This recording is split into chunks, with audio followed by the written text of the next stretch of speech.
그치? 자, 자기 부작이 되죠. 부작이 되고요. 묵인도 돼요. 묵인으로도 된다. 나머지 똑같습니다. 다음 페이지.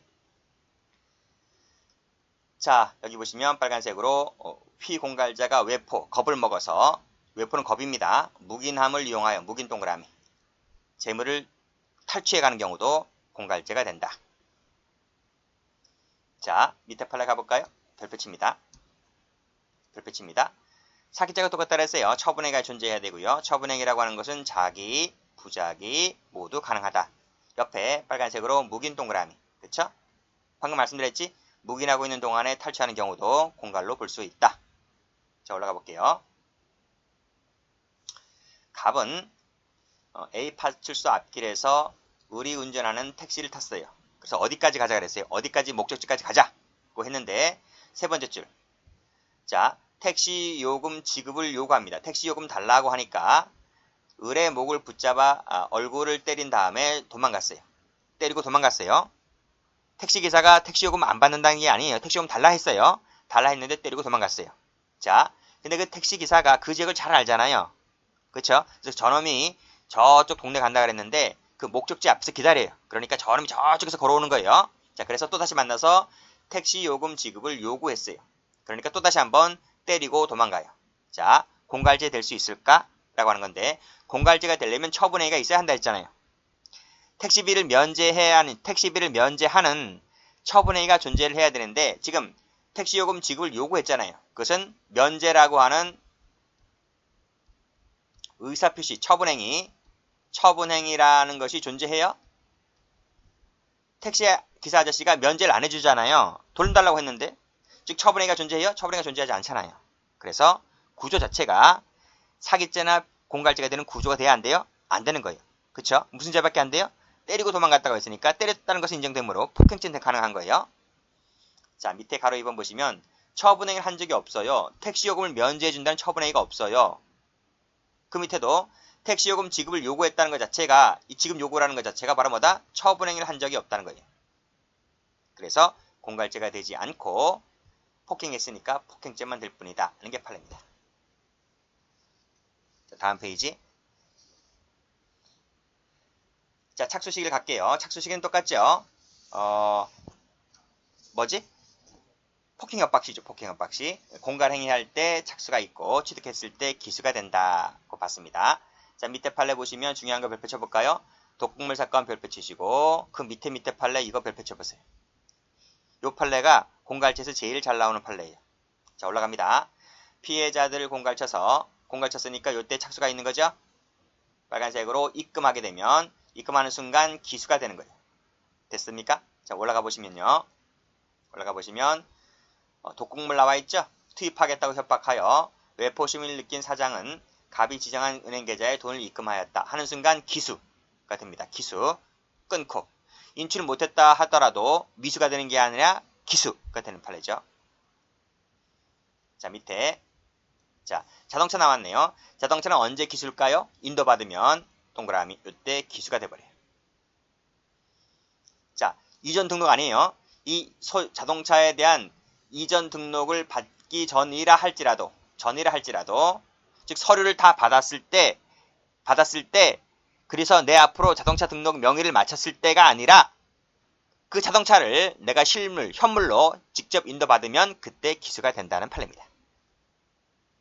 자, 부동산 가볼까요? 부동산은 언제 기수일까요? 부동산은 등기죠, 등기. 등기를 받게 되면 기수가 돼요. 잔금을 다 치렀을 때가 아니라 잔금 치르고 나서, 물론 잔금 치르는 것과 등기하는 것은 이제 동시행 관계겠지만 이전 등기를 경료받아야 부동산에 대한 소유권을 취득하게 됩니다. 그래서 이전 등기를 받았을 때 기수가 되는 것이고요. 부동산이 등기가 있고 미등기가 있잖아요. 미등기 같은 경우는 이 인도를 받으면 기수가 되는 거예요. 자, 서류 받을 때 아닙니다. 서류 받을 때가 아니다. 거예요. 서류 받을 때는 자, 미수가 된다는 기출지문이 있어요. 미수이다 이렇게 보았습니다. 자, 이득액입니다. 자, 공갈폭행으로 인해서 취득한 이득액은 불법행위 대상이 된 재물이나 이득의 요 가액이 기준이 되는데요. 이것은 범죄 기수 시기를 갖고 산정한다는 얘기입니다. 기수 시기를 갖고 산정하는 것이지 그 후의 사정 변경은 전혀 고려 대상이 되지를 않는다는 것입니다. 최근에 요 판례 경대 편입에서 출제가 된 적이 있습니다. 이 색깔 칠하시고, 자, 위법성입니다. 자, 많이 본 판례죠. 피고인이 피해자에 대해서 채권이 있다는 말은 피고인이 채권자고 피해자가 채무자란 얘기입니다. 근데 채무자가 돈을 자꾸 안 줘요. 그러니까 피고인은 피해자에 대해서 받을 돈이 있는데 돈을 주지 않으니까요. 이제 어느 날 찾아가는 겁니다. 권리 행사를 빙자해서, 즉 받을 돈이 있다는 것을 핑계 삼아 도저히 용인될 수 없는 정도를 넘는 이런 협박을 썼다고 했을 때, 그래서 협박을 쓰니까요. 상대방이 외포, 겁을 먹었겠죠. 그래서 그들로부터 재물이라든지 이득을 뜯어냈다면 공갈이 될 수 있다는 내용의 판결입니다. 자, 피고인이 직접 가서 이렇게 돈을 뜯어낼 수도 있지만 보통 해결사를 부르죠. 해결사를 불러서 이렇게 여러 명이 이 깡패들이 가서 돈을 받아내게 되면 이제 공동 공갈죄 등이 되어서 가중처벌됩니다. 자, 이 판례 출제가 잘 되죠. 별표 쳐보면 똑같죠. 뭐 똑같죠.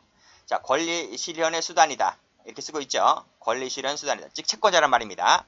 권리 행사를 빙자해서 빨간색으로 겁을 주고 또 정도나 범위를 넘는다면 역시 마찬가지로 위법성이 조각이 안 됩니다. 공갈죄가 됩니다. 그래서 사실관계를 한번 읽어보시면 물론 판결 요지가 제일 중요해요. 이것이 제일 중요하지만 사실관계도 한번 나온 적이 있습니다. 갑이 자신 앞으로 허위의 무슨 가등기가 맞춰짐을 기화로 을에 대한 오래전의 채무를 변제받는 목적에서 을에게 이런 말을 하죠. 당신이 허위 매매계약서를 작성하고 허위의 가등기를 한 것은 사문서 위조나 인감 도용, 인감 위조, 강제집행 면탈죄에 해당하는지를 아느냐라고 했어요. 이렇게 말했다는 것이 공갈죄가 될 것이냐라고 하는 것인데, 이것은 밑에 나와 있지. 네 번째 줄에 그 상대방에게 겁을 먹게 하였고 그 수단 방법이 허용되는 정도나 범위를 넘기 때문에 공갈죄가 된다고 봤습니다. 됐죠? 자, 그 다음 정신병원 사건 보시게 되면 요 판례도 2번이 잘 나와요. 2번 별표 치시고, 자, 읽어볼까요? 감녀는 부부관계입니다. 감녀는 알코올 의존증이 있는 남편을 정신과 병원에 보내려고 합니다. 그래서 밑에 강제로 남편을 위 병원에 입원시켰다. 뭐가? 정신과 전문의 진찰, 병원장의 입원 결정이 없는 상태에서 어떻게 뭐 원무과장에게 부탁을 해서 뭐 뒷돈 좀 줬겠죠. 해서 강제로 남편을 정신병원에 입원시킨 거예요. 판결료지 보시게 되면 이 남편을 정신의료기관에 강제로 입원시킨 것은 강제 입원 동그라미. 정신과 전문의 진찰도 없이 입원 병원장이 입원 결정이 없는 상태에서 강제로 입원시킨 것은 위법성이 조각된다 안 된다? 조각되지 않는다. 즉 위법성이 인정된다는 판례입니다. 두 번째, 자, 이 남편은 이제 정신병원 들어가 있어요. 밖으로 못 나와요. 그래서 밖에 있는 감녀가 남편의 승낙 없이 남편의 인감으로 인감 개인 신고서를 작성하여 관할 동무서에 제출하였다. 자, 을은 그 남편의 의사에 반하여 남편이죠, 남편은 그 의사에 반하여 5개월 동안 정신병원에 입원해 있으면서 감녀에게 수차례 걸쳐 퇴원시켜 요청하였는데도 불구하고 계속 거절당합니다. 자, 어느 날 이 아내가 왔어요. 아내가 와서 한다는 말이, 당신 저쪽에 있는 건물 하나 있지? 그 건물 내 앞으로 이전 등기 하자 이렇게 말했습니다. 지금까지 취지가 계속 그런 취지였어. 근데 이번에는 노골적으로 얘기를 합니다. 나한테. 그래서 남편이 뭐라 그래요? 이번 조치가 계속되는 것에 불안감을 느껴서 이번에도 그거 안 해준다고 하면 이 여성이 이제 자기가 이제 그 퇴원을 못하게 되니까 계속 불안감을 느낀 을은 퇴원을 조건으로 하여 그 요구에 응하였고, 이제 이 아내는 어떻게 되는 거죠? 그 부동산을 자기 앞으로 이전 등기를 하게 되는 거죠. 그래서 남편이 이제 나오게 되는데 그 남편이 이제 아내를 고소했던 사건입니다. 자, 과연 감녀에게 공갈죄가 될 수 있을까라는 판례예요. 자, 판결료지 2번. 퇴원 요구를 거절해온 피해자의 배우자가 피해자에 대해서 빨간색으로 재산 이전을 요구했다. 동그라미. 이게 바로 뭐예요? 이게 바로 암묵적 의사표시야. 너가 나한테 이거 안 해주면 나 너 퇴원 안 시켜줄 거야 라는 것을 포함하고 있다는 거죠. 그래서 남편이 겁을 먹게 되고 응해주게 되지. 그랬을 때 그 수단 방법이 사회통념상 허용되는 정도나 범위를 넘는 것이기 때문에 위법성 인정되어서 공갈죄의 성립을 인정했던 판례입니다. 정당이 되는 거 아니죠. 정당이 쪽에서 총론 시간에 정당이 쪽에서 나오는 판례입니다. 자, 다음.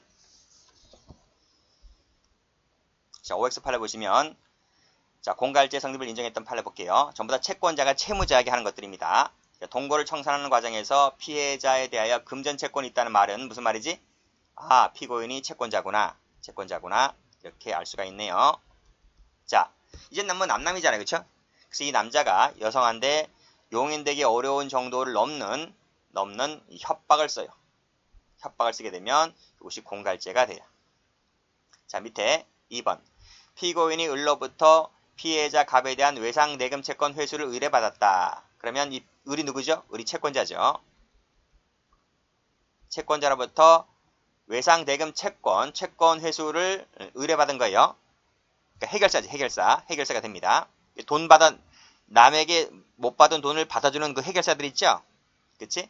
그러면서 채무자에 가서 뭐라 그래요? XX라고 욕을 하고, 죽어볼래? 라고 욕을 하고, 멱살 잡아 흔들죠? 그러면서 어떻게 합니까? 겁 동그라미 주어서 돈을 받게 하였다면 공갈죄가 된다. 즉, 채권자가 이렇게 애들 시켜서 돈 받아오게 되면 이 자체가 공갈죄가 되는 거죠. 3번입니다. 손해배상 채권이 있다는 말이 무슨 말이죠? 채권이 있다는 말은 아하, 이 사람이 피고인이 채권자구나 이렇게 알 수 있겠네요. 자, 밑에 이에 응하지 아니하면 수사기관에 신고할 듯한 태도를 보여서 상대방이 어떻게 됩니까? 겁을 먹죠. 겁을 먹어서 돈 350을 챙기게 되면 공갈죄가 되죠. 자, 밑에 4번. 자, 그 계약을 취소하지도 않고서 전매 차액을 받아낼 속셈으로 피해자를 채권자가 어떻게 합니까? 협박을 해버리죠. 그랬을 때 공갈죄가 되고요. 역시 권리행사의 빙자에서 협박 동그라미, 폭행 동그라미에서 돈 뜯어가면 공갈죄가 되고요. 그 다음 탈세 사실을 고발한다는 말을 하게 되면 얼마나 겁을 먹겠어요. 탈세 사실을 국세청에 고발한다고 하는데 겁을 먹죠. 돈을 뜯어가면 공갈죄가 됩니다. 자, 다음 2번을 볼게요. 그 다음 페이지 볼게요. 자, 국가안전기획부 직원. 옛날에 안기부라 했어, 안기부. 지금은 국정원이죠. 자, 안기부가 처음이자 마지막으로 나옵니다. 세무 쳐볼게요. 안기부라고 외우세요, 안기부. 안기부가 어떻게 했습니까? 담임 선생님의 부탁을 듣고 채무자에게 찾아가요. 채무자에 찾아가면서 돈을 독촉하는 과정에서 다소 위협적인 말을 하였다 했을 때 이것은 공갈죄가 되지 않는다는 판례입니다. 됐고, 자, 2번도 잘 나오죠? 자, 피고인 등이 비료를 매수하여 시비한 결과 비료를 샀어요. 농부가 비료를 샀어요. 그래서 시비, 밭에다 뿌렸다는 거야. 뿌려서 딸기 묘목, 사과나무 묘목이 고사, 즉 말라 죽었다는 겁니다. 그래서 화가 엄청나게 나죠. 그래서 비료를 생산한 회사를 찾아왔어요. 찾아와서 손해배상을 요구하면서 뭐 했습니까? 욕설세모, 시위할 듯한 태도 세모를 보인 것만으로는 이것은 손해배상 청구권에 기한 것이기 때문에 공갈로 볼 수가 없다. 그리고 상대방이 겁을 먹을 만한 위치도 아니기 때문에 공갈죄 성립을 부정했던 판례입니다. 자, 그 밑에 자, 건축 허가 조건에 위반되게 건물을 지었습니다. 그럼 어떻게 되지? 건축 허가 조건에 건물을 지으면 건물 부셔야 돼. 아시겠어요? 민법상. 근데 합인 가능해요. 일조권 침해를 건축 허가 조건이 위반되게 했으니까 일조권이 침해되겠죠. 그래서 어떻게 했습니까? 일조권 침해를 이유로 인해서 합의금을 받아내는 것은 용인되는 범위를 넘지 않는 것이다. 민법상 허용되는 겁니다. 이런 것은 공갈죄가 되지 않는다고 봤어요. 자, 그 밑에 실제상의 평수에 따른 공사금 지급을 요구하면서 그렇게 하지 아니하면 내 구청장에게 진정할 거야. 진정세무칩니다.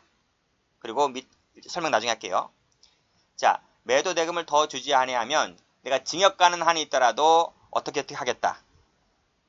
치료비를 요구하고 응하지 아니하면 내 무고죄로 고소해버리겠다. 고소세무. 여관을 명도해 주던가 명도소송 비용을 내놓지 아니하면 내가 고소해버리겠다. 이렇게 고소 나오죠. 징역 가는 한이 있더라도 뭐뭐 하겠다. 안 해주면 진정해버리겠다 이런 말 있죠. 그쵸? 몇 번부터지? 4번부터인가?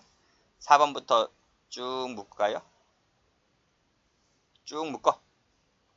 쭉 묶어서 몇 번까지지? 7번까지인가요? 7번까지 묶어. 자, 요런 판례는 총론 교재 가면 정당행위라고 봤어. 정당행위가 된다 라고 봤어요. 그래서 위법성이 조각돼요. 당연하지. 채권자가 채무자한테 가서 돈을 안 주는데 너 언제까지 해줄 거야? 너 언제까지 해주지 아니하면 내가 애들 시켜서 확 부셔버린다. 이게 아니잖아요. 너 언제까지 해줄 거냐? 너 왜 이렇게 안 주냐? 어? 언제까지 해주지 아니하면 내 진정할 거야? 고소할 거야? 이건 채권자로서의 정당한 권리 행사라는 거예요. 그렇게 말함으로써 상대방으로 하여금 채무 지급을 독촉하는 거죠. 내가 해코지 한다는 얘기가 아니잖아요. 내가 너희 딸 뭐 어떻게 해코지 한다. 너희 딸 자식 너 해코지 한다는 얘기가 아니라 내가 안 하면 고소할 수밖에 없잖아요. 민법상 고소할 수밖에 없잖아요. 소송할 수밖에 없잖아요. 너 언제까지 안 주면 소송할 거야? 이것이 죄인가요? 아니라는 거지. 위법성이 조각된다고 봤습니다. 자, 그 다음 8번 판례 보시면 어떻게 말했습니까?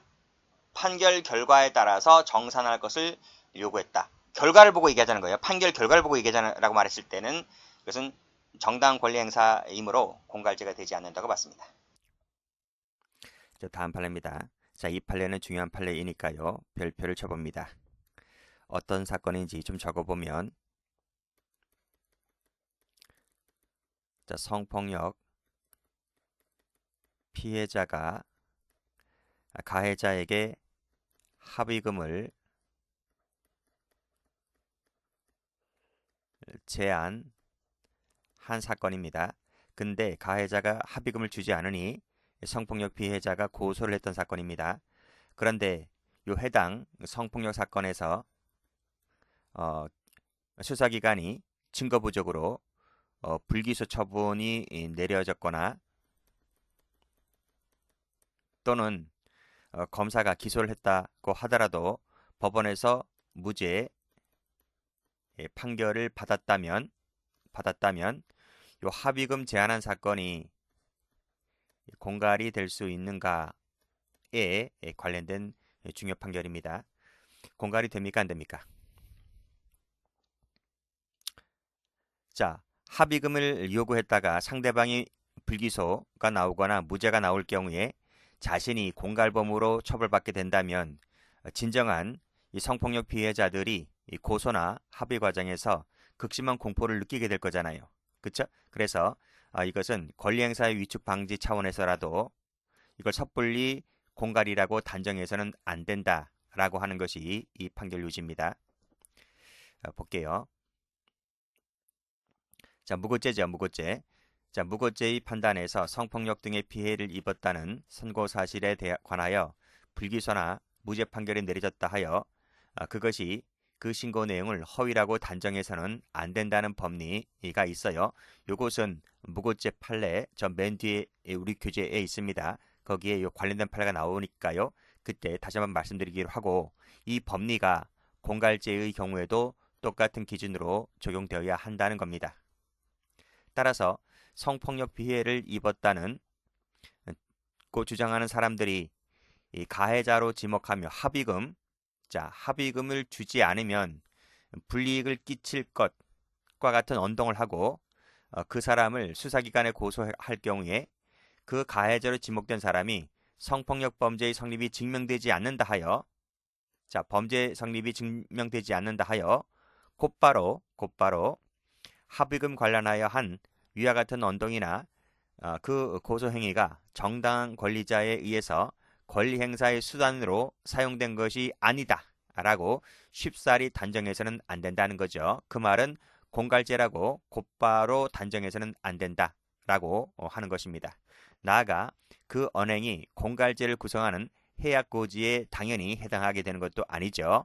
그렇죠? 그래서 공갈죄에서 말하는 해약고지라고 단정해서는 안 된다라고 제가 방금 여기서 말씀을 드렸습니다. 즉 여기서 불기소가 나오거나 무죄가 나오잖아요. 즉 무죄가 나왔다는 말은 범죄의 증명이 없기 때문에 무죄가 나온 것일 뿐이지 이 신고 사실 자체가 진실이 아니다라는 것과 항상 일치가 되는 개념은 아닙니다. 그래서 공갈이라고 섣불리 단정해서는 안 된다. 이렇게 보시면 되겠어요.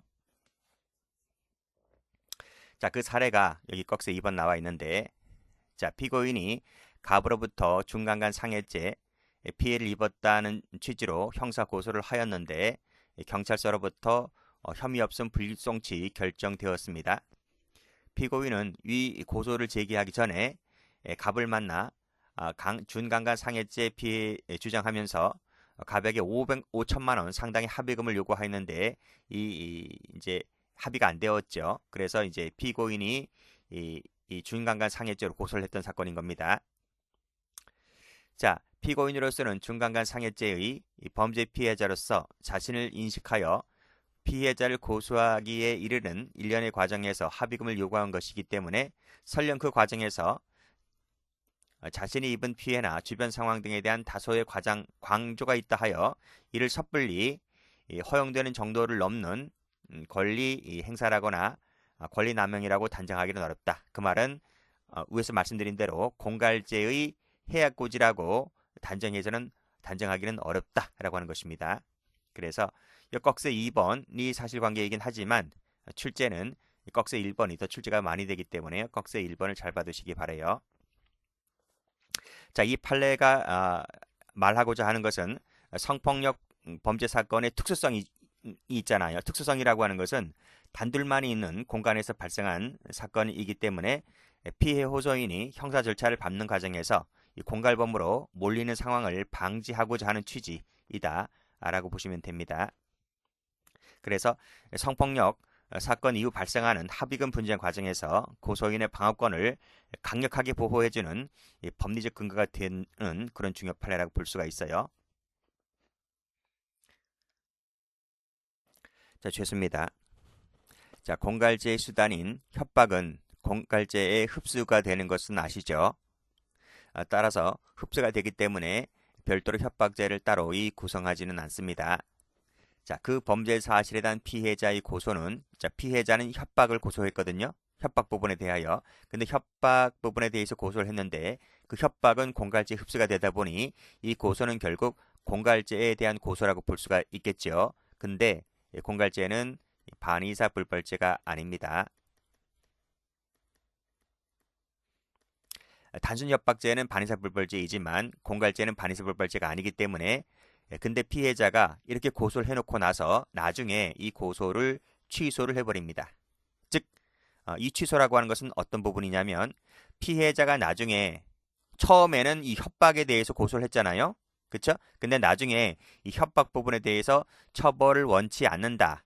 거나 또는 이 협박에 대해서 고소를 취소한다 하더라도 이것은 어디까지나 공갈죄를 구성하는 그 구성 부분에 대한 구성 부분에 대한 취소이기 때문에 전체 범죄인 이 공갈죄, 전체 범죄를 처벌하는 데 있어서는 아무런 영향을 끼치지 못한다. 결국 공갈죄로 처벌할 수밖에 없다는 내용의 판결입니다. 자, 그 밑에 판례. 자, 동일인에 대해서 여러 차례에 걸쳐서 협박을 했습니다. 자, 이것은 여러 차례에 걸쳐서 협박을 했더라도 동일인이기 때문에 포괄일죄가 되는 것이 아니라 이것은 한 개의 협박 행위마다 일죄가 됩니다. 우리가 총론 시간에 배운 행위표준설이죠. 자, 그래서 각 협박 행위 독립성을 강하게 인정하는 취지에서 행위 하나씩마다 일죄를 인정했다. 이렇게 보시면 되겠습니다. 자, 타제와의 관계를 봅니다.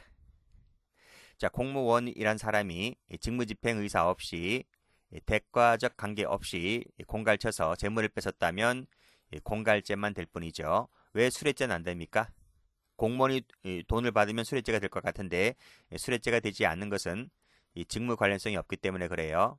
직무 관련성이 있어야지 뇌물죄가 되는 겁니다. 공무원이 돈 받았다고 해서 다 뇌물죄가 되는 것이 아니라 직무 관련성을 가질 때 뇌물죄가 되는 것인데 이 사건에서는 직무 관련성이 없기 때문에 따라서 공갈죄만 될 뿐이다 하는 것이고 이때 그 재물 교부자는 그 공무원 해약 고지로 인해서 겁이죠. 겁을 먹게 된 결과 돈을 건넨 것이기 때문에 이 사람은 공갈죄의 피해자가 될 뿐이지 따로 이 뇌물공여죄는 되지 않습니다. 왜 그럴까요? 뇌물공여죄는 잘 봐주세요. 잘 봐달라는 취지의 자발적 합의가 어느 정도 전제가 깔린 부분이지 이 사건처럼 겁을 먹고 금품을 제공한 것은 자발적 합의하에 준 것이 아니기 때문에 공갈죄의 피해자만 될 뿐이다 하는 판례입니다. 1번, 2번 출제가 잘 되는 판례이기 때문에 꼭 좀 봐두시고,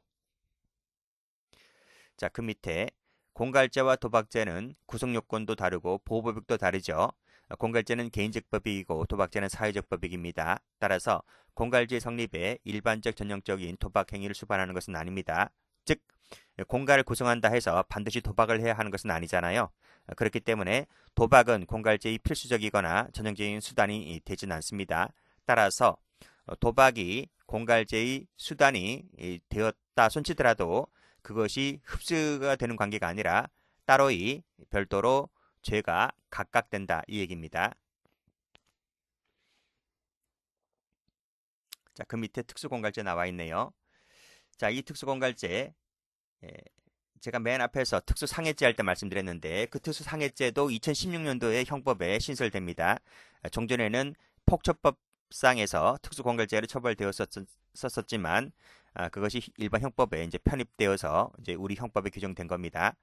자, 읽어볼게요. 단체나 다중의 위력을 보인다든지 위험한 물건을 휴대해서 이 공갈죄를 범했을 때는 형량이 1년 이상 15년 이하의 징역입니다. 징역형만 있고 벌금형은 없다는 것도 알아두시고, 벌금형이 없기 때문에 집행유예가 나오지 않는 이상 실형받는다고 봐야 되겠죠. 그리고 마지막으로 공갈죄의 경우에도 상습범 가중처벌 조항이 있다. 이렇게 보시면 되겠습니다.